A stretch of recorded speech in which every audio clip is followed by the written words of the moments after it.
Dale, Está grabando. ya amigo. Víctor, buenos días, ¿cómo te encuentras?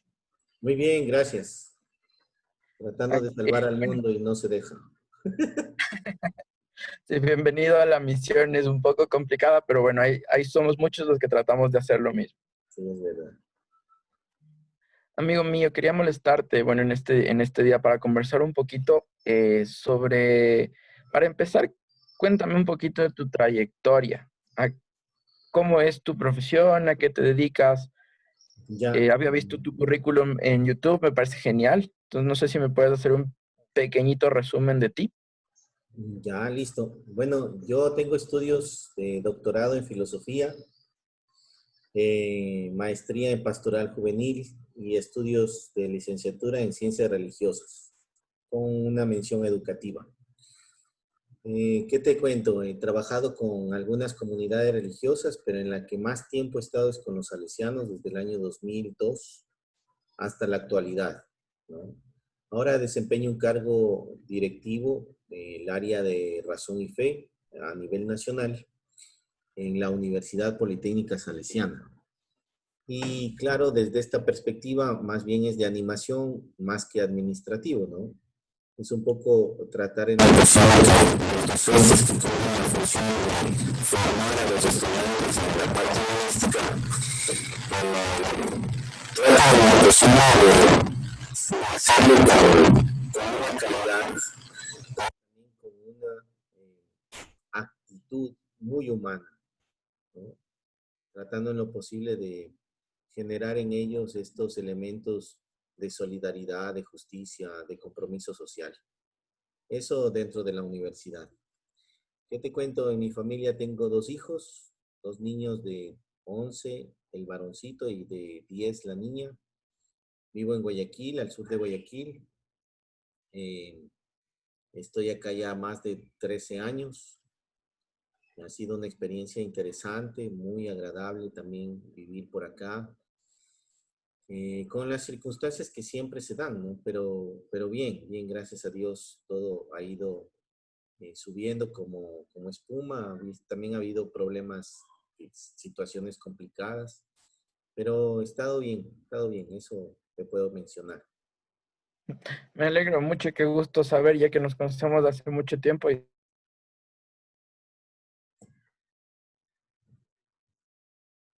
saber y que tus funciones y todas las cosas que has querido me parece genial. Amigo mío, quería molestarte un poquito y entrando en el tema que nos compete,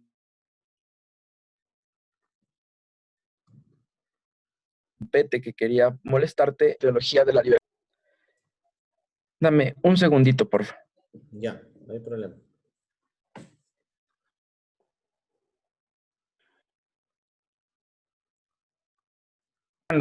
No sé si tú me puedas ayudar eh, con el tema sobre la teología de la liberación en el Ecuador. No sé si tú conoces un poquito respecto de ese tema para que me puedas informar un poco de eso. Listo, mira, hubo un pensador lituano-francés que se llama Emmanuel Levinas. Este pensador tuvo unas características muy interesantes en el siglo XX porque hace una división entre la ontología de Heidegger y la fenomenología de Husserl. Estos son filósofos. El uno, Heidegger, es existencialista y por supuesto Husserl es fenomenólogo. Pero los dos beben de una tradición griega, sí, griega, en la cual el conocimiento es primero. Este Levinas le da la vuelta a las cosas y dice, no es el conocimiento lo más importante, sino la ética. La ética es la filosofía primera.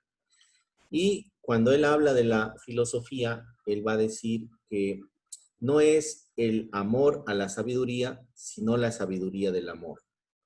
Por lo tanto, la respuesta primera es el amor. Y él utiliza para esto el Talmud, la tradición hebrea. Estos textos, estas temáticas son leídas por un argentino que se llama Enrique Dussel. Sobre todo lee el libro Totalidad e Infinito. Y un poco en este sentido, él descubre el rostro del otro del cual habla Levinas, el rostro del otro, y habla de la alteridad. Entonces, Enrique Dussel comienza a pensar en lo que se va a denominar la filosofía de la liberación. En Argentina, cuando él ya comienza a sacar sus libros, hace todo un análisis de esta circunstancia del rostro sufriente, sobre todo en América Latina, de este rostro que ha sido alienado, que ha sido muchas veces puesto a la deriva frente al capitalismo, aparece en la iglesia algunos teólogos que, leyendo esta filosofía de la liberación, comienzan a hacer la teología de la liberación. Y hay un peruano, Gutiérrez, ¿sí?, que va a darle mucha fuerza a la teología de la liberación, y los sacerdotes brasileños, en especial los hermanos Boff. El más conocido es Leonardo Boff. Y ellos van a tomar estos elementos de un Dios liberador y generan la característica sobre todo del Dios de Moisés. Este Dios que escucha al pueblo sufriente que es esclavizado en Egipto y manda a un liberador para que pueda ayudarles a salir de esa esclavitud. Con esta perspectiva ya teológica y alimentados con la filosofía de la liberación, aparece la teología de la liberación buscando un camino, buscando una acción social clara, determinada y que realmente cambie las estructuras.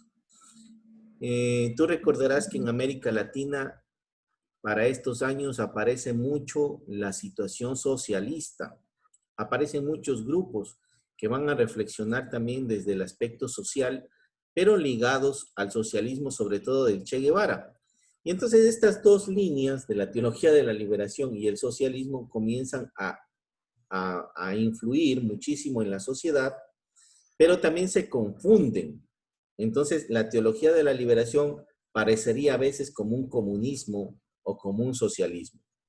Por lo tanto, los grupos conservadores de la iglesia le comienzan a tener un poco de temor y les van diciendo que hay que tener cuidado de hablar de la teología de la liberación. En el Ecuador, las cosas no eran diferentes que en América Latina, salvo que tú conocerás un poco la historia del Ecuador. En 1912 hasta 1924 aparece la plutocracia. Esto significa que los ricos se hicieron del poder, ¿no? Y desarrollaron pues algunas estrategias muy complicadas que después dieron paso al mundo obrero.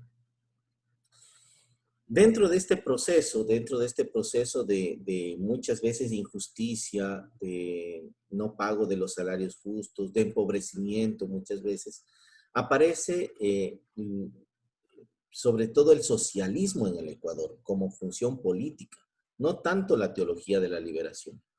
La teología de la liberación viene al Ecuador ya cuando se ha trabajado en Brasil, cuando se ha trabajado en Perú y cuando se ha trabajado y se ha pensado en España. Y viene un grupo muy interesante, sobre todo al sur de Quito, unos misioneros del grupo de Bilbao. Estos padres, estos sacerdotes, traen, ¿sí?, todo el estudio de la teología de la liberación desde España y lo presentan. Entonces, no es desde la teología de la liberación de Brasil, ni la teología de la liberación peruana la que llega al Ecuador, sino la teología de la liberación un poco más pensada desde España, con este grupo de sacerdotes. Ya, entonces retomando un poquito, realmente la teología de la liberación en el Ecuador no viene de ningún grupo más allá del grupo de los padres de Bilbao. Así es la que más comienza a florecer, ¿ya? Por supuesto, lo que pasa es que en el Ecuador había mucho conservadurismo de la iglesia. Entonces, no es que permitían muchas cosas que aparezcan, pero sí aparece antes del grupo de Bilbao una figura prominente, que es Monseñor Leonidas Proaño. Yo no le veo a Monseñor Leonidas Proaño como un ejecutor de la teología de la liberación como tal, sino más bien como un ejecutor del pensamiento social de la iglesia eh, en su legitimidad más pura. ¿De acuerdo? O sea, no es que él comienza a combatir, no, no, sino que él comienza a compartir con los grupos más desposeídos que son los indígenas, en especial en Riobamba. Y esa experiencia que él comienza a tener con estos grupos realmente desprotegidos, sin derechos, realmente, ¿cómo te explico, no? Meterse un poco en la idea de Leonidas Proaño es descubrir el rostro sufriente de Dios en los indígenas. Y entonces él no hace una gran teología de la liberación, no, simplemente acompaña y comienza a decir lo que ve, la gran explotación que existe en el Ecuador a este grupo olvidado y que bueno, en cierta manera, se le ha tratado de una manera no tan agradable, ¿no? A él, los grupos de conservadores, que existía mucho en el Ecuador, le van a tachar de obispo rojo, o sea, más bien como comunista, no tanto como teólogo de la liberación. Entonces, para que tú te des cuenta que más bien siempre se ha tratado estos temas en el Ecuador como un elemento político. Y sin embargo, este hombre, que no es ligado totalmente a la teología de la liberación, comienza a hacer una teología del hombre. Yo le llamaría así, del hombre. Y esta reflexión es muy interesante en el Ecuador porque aparece también Guayasamín. Tú recuerdas que él comienza a pintar desde el rostro sufriente del hombre. A algunos españoles, mexicanos, les cae mal Guayasamín, pero creo que Guayasamín comienza a comprender la identidad profunda del Ecuador desde el sufrimiento. Y no es que esté mal, ¿sí me entiendes? Sino que nos da a conocer otro rostro de la moneda. Y claro, después aparecerá Kidman y tú ves que no es que es gente empobrecida que habla de esto, sino gente que se va a convertir incluso en gente muy famosa. Kidman, Guayasamín, se comienza a hacer un poco de música. Eso, bueno, va a aparecer también en Latinoamérica. Acá en Ecuador no se fusionó tanto con la música, la teología de la liberación, pero sí con un comportamiento de asociacionismo y de cooperación. Dejamos un ratito a Leonidas Proaño y voy a hablar ahora del grupo de Bilbao. Entonces, cuando aparece el grupo de Bilbao, que son algunos sacerdotes españoles, ellos le dan el rostro de la teología de la liberación hablando de las comunidades de base y que las comunidades de base pueden surgir si trabajan en comunidad. La primera comunidad de la iglesia no es la iglesia como tal, sino las familias. Cuando las familias se reúnen, cuando oran juntos, cuando comienzan a compartir juntos, comienza a equilibrarse también la acción social. ¿Por qué? Porque si compran un quintal de arroz entre todos y se dividen, ya no gasta uno el quintal de arroz, sino que han colaborado juntos para poder tener en justicia algo equitativo. Y esto nosotros lo vivimos un poco en el calzado. No sé si tú te acuerdas que en cierta manera había el padre Ángel María Echavarría. Era un padre muy interesante. Tú eres un poco más niño que yo, pero como que influía mucho en las familias a compartir. Y comenzaron a aparecer algunas cosas interesantes en Riobamba, en, en el sur de Quito, en Quito Sur, por ejemplo, con esta cooperativa Masita Cusunchi, ¿no? Que tiene mucho que ver con la teología de la liberación y que se hablaba de comercializando como hermanos. Entonces, realmente la parroquia Cristo Resucitado, que después tuvo mucha influencia en Quito, fue animando a esta estructura. Por supuesto, duró poco porque los curas de Bilbao pues no estuvieron siempre, ¿no? Y el clero realmente ecuatoriano siempre se ha ido hacia el conservadurismo más que a una liberación. Entonces, hay muy pocos sacerdotes en la actualidad que hacen teología de la liberación como tal. Incluso es algo que no se puede hacer porque con Juan Pablo II, el Papa, él en cierta manera, voy a poner entre comillas, condenó los presupuestos de la teología de la liberación. Sin embargo, ahora el Papa Francisco como que ha desatado un poco el asunto esto cuando presenta una iglesia pobre para los pobres y por eso tiene mucho, como te digo, gente que es muy contraria también, ¿no? Dentro de la iglesia porque es más conservadora frente a lo progresista. Frente a esto que te he hecho, esta pequeña circunstancia histórica, si necesitas que amplíen algo, encantado. Sí quería hacerte una pregunta. O sea, tomando en cuenta lo que nos acabas de contar de las situaciones de la influencia de los padres de Bilbao y la influencia del padre Leonidas Proaño, ¿cuál crees tú que es el aporte más importante de la teología de la liberación en el Ecuador? Yo creo que ayudó mucho a desenmascarar, y no quiero ser duro, pero desenmascarar en primer lugar cierta hipocresía de la iglesia, ¿sí? De la misma iglesia que no quería ver la realidad como tal, la de injusticia, la de empobrecimiento, y también desenmascaró a una sociedad que al mismo tiempo no, o sea, decía amar a Dios, pero no amaba al prójimo, o sea, lo dejaba empobrecido. Entonces eso en cierta manera fue muy bueno porque ayudó a que muchas cosas cambiaran, a que veamos a los demás desde otro rostro. Si bien es cierto que la teología de la liberación se pudo haber en algún momento confundido con el comunismo o el socialismo, tiene mucho que ver con el pensamiento social de la iglesia y los principios fundamentales, por ejemplo, la dignidad del hombre, el derecho al trabajo, el derecho a pensar por sí mismo. O sea, hay muchas cosas, incluso el derecho a la propiedad privada, porque había muchísima gente que tenía muchos terrenos y que ni siquiera eran de los campesinos. Incluso los mismos jesuitas tenían grandes extensiones de terrenos, siendo los jesuitas y las comunidades religiosas. Y entonces, toda esta reflexión hizo que ellos también se vayan desprendiendo, aunque por supuesto tuvo que haber un gobierno socialista como el de Rodrigo Borja Ceballos, que hizo una reforma agraria y le devolvió en cierta manera las tierras a los campesinos, ¿eh?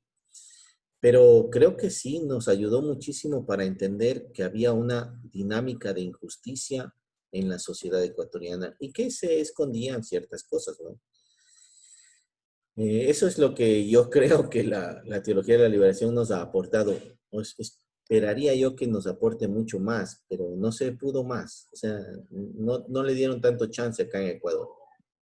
Ya, entonces, considerando esto que acabas de mencionar, ¿tú crees que ya no existe la influencia o que ya no se aplica de ninguna manera en el país o en los sectores que tú conocías? Sí, ha ido perdiendo mucha fuerza la teología de la liberación. Tal vez habrá algunos pocos sacerdotes muy bien, con una palabra, inculturizados, que viven realmente con el pueblo y del pueblo, ¿no? Eh, Más bien sigue siendo una iglesia un poco que va a estar ligada a una teología más humanista. Ya no quiero decir conservadora, pero sí ha cambiado la iglesia ya la perspectiva teológica. Una pastoral también demasiado sacramental, no tanto vivencial. Esa es la que tenemos en el Ecuador, muy sacramental en el sentido de que es más importante cumplir los sacramentos, ir a la iglesia por ciertas cosas, que vivir la iglesia, ¿no? Que generar comunidades diferentes o distintas. Hay algunas comunidades, por ejemplo, los padres claretianos, muy metidos en la inculturación, trabajando muchísimo con la gente pobre, y así algunas comunidades, y otras que realmente no, siguen viviendo de colegios muy ricos, viven viviendo muy bien, con carros muy lujosos, o sea, que son religiosos, como te digo, desde la oración a una acción netamente educativa o netamente de cuidar a los enfermos o tener centros de ayuda social, pero no metidos con el pueblo. Eso tú no lo ves mucho en el Ecuador. O sea, es muy raro ver un cura ahora jugando fútbol, metido con la gente, trabajando en proyectos sociales. Es complicadito. Además que no hay muchas vocaciones ya. Pero eso te puedo comentar. Volviendo un poquito a la parte histórica, yo había investigado un poco respecto del tema.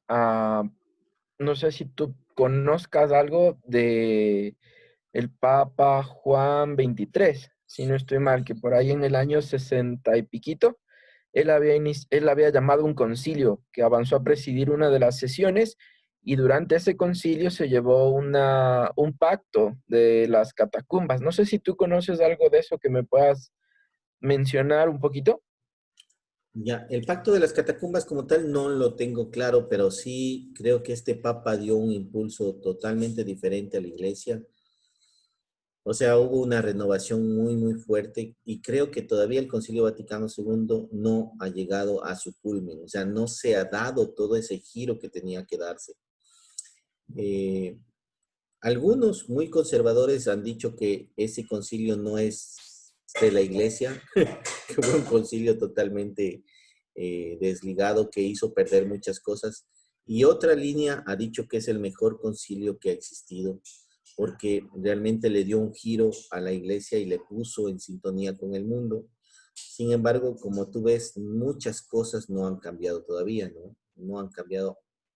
Eh, Realmente no tengo claro esto, tendría que investigarlo. Como ves tú, yo no soy teólogo en el sentido de conocer todo esto, más bien soy filósofo, pero algo tengo de conocimiento en este sentido de la teología de la liberación.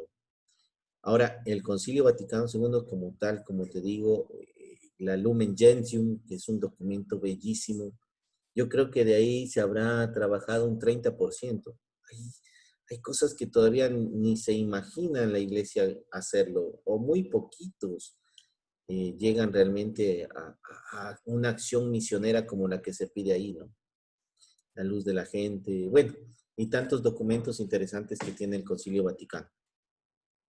Bueno, para cerrar ya esta interesante conversación que hemos tenido respecto del tema, desde tu punto de vista de filósofo, ¿qué te llevas o qué te transmite el tema de de la teología de la liberación?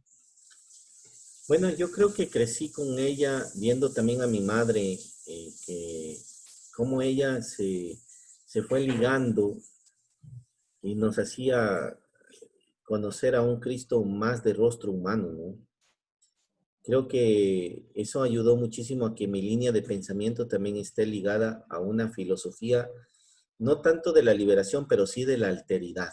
Yo trabajo mucho eso, he estudiado a Levinas en el sentido este profundo del rostro humano, del otro, y trato en lo posible de poder vivirlo, ¿no? De poder vivirlo, pero es complejo porque estamos ahora frente a un mundo totalmente capitalista, súper consumista, utilitarista, donde incluso el otro puede ser usado como algo desechable, ¿no?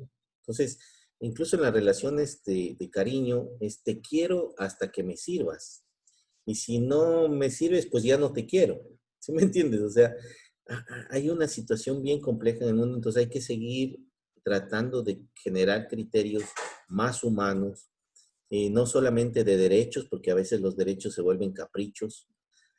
Y desde la filosofía, creo que la teología de la liberación, la filosofía de la liberación, todavía tiene algo que decirle al mundo, al Ecuador, en especial a los políticos, ¿no? O sea, porque realmente todavía se hace política desde la opulencia y no desde lo humano.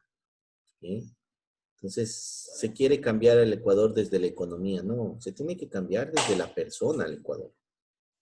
Y eso no es importante en la política, porque los políticos quieren cambiar en 100 horas, hacerle al Ecuador millonario, y no es posible. Pues. Tiene que cambiar la persona, tiene que mejorar el ser ecuatoriano, como lo decía muy bien Enrique Adún, es un peso muchas veces ser ecuatoriano, pero es una riqueza que no hemos todavía descubierto. Entonces, hay un libro precioso de Enrique Adún que yo les recomiendo, es un pensador increíble, que se llama, es sobre las características del ecuatoriano.